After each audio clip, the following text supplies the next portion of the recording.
In response to the coronavirus, the US has imposed travel restrictions on people entering the country. Starting Sunday, anyone coming from China may be subjected to mandatory quarantine for 14 days or even blocked from entering, even if they don't have virus-like symptoms. The U.S. has taken additional steps to protect its citizens from the highly contagious coronavirus. As of 5 p.m. on February 2nd, travel restrictions will apply to people arriving from China, particularly for those arriving from Hubei province, where the outbreak began. Any U.S. citizen returning to the United States who has been in Hubei province in the previous 14 days will be subject to up to 14 days of mandatory quarantine. Any U.S. citizen returning to the United States who has been in the rest of mainland China within the previous 14 days will undergo proactive entry health screening at a select number of ports of entry and up to 14 days of monitored self-quarantine.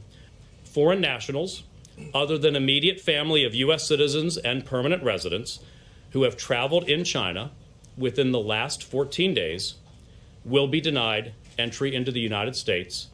The World Health Organization deemed the outbreak a global health emergency on Thursday, but officials say the risk for people in the U.S. is still low. Their aim is to keep it that way. They say the main danger comes from the unknowns surrounding the virus. Unknowns around incubation period, unknowns about the speed of transmissibility, unknowns about asymptomatic transmission, unknowns about severity. But what they do know is that the virus can be passed on even before symptoms develop. Officials referenced a case in Germany where a carrier caused 3 more infections before she fell ill herself. So there now are 4 cases. One of the problems with when the virus is transmitted in an asymptomatic way and has its implications, it puts a terrible burden on the screening process. The first group under quarantine is made up of U.S. citizens who evacuated Wuhan on Wednesday. They must remain at a California airbase for 14 days, where specialists will monitor them for symptoms. This is the CDC's first federal quarantine in 50 years.